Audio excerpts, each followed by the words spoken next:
Welcome to this week's COVID-19 update.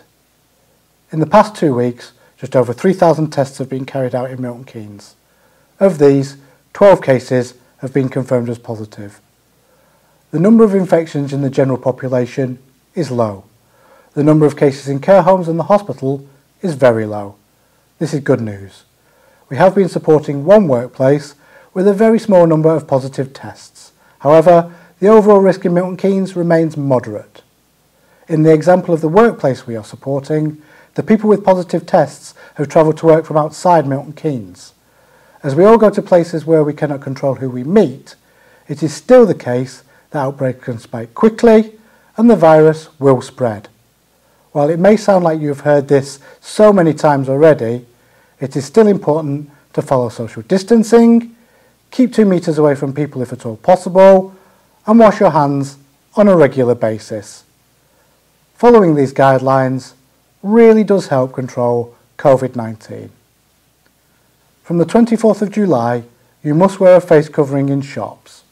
A face covering can be anything over the mouth and nose, such as a scarf, as well as an actual mask. As well as being a health precaution, it sends a really strong message that we care about each other and respect the efforts of people who work in shops. They've really made a sacrifice for us. We should do the same for them. Regular testing for care home residents and staff has started this week. Staff will be offered tests weekly and residents every 28 days. This will help us react quickly to any outbreaks. Milton Keynes Clinical Commissioning Group will conduct rapid testing in care homes where there are any outbreaks, but I'm pleased to say cases in care homes and the hospital remain very low, in line with total numbers across Milton Keynes. This week, we've published our strategic framework for how we'll support the city's recovery from the COVID-19 crisis. The framework is called Ambitious for a Green Recovery, and we'll put a link to the document below this video.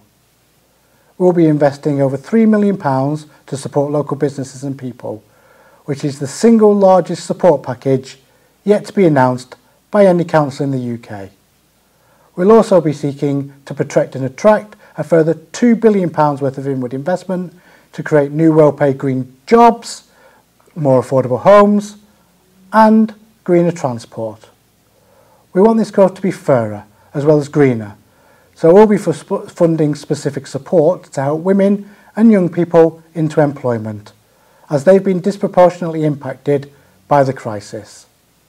This approach will help us come back stronger and ensure a greener and fairer future for Milton Keynes, because we don't want to go back to business as usual. We can all continue to play our part in controlling the virus, so we can all stay safe. Thank you, and until next week, goodbye.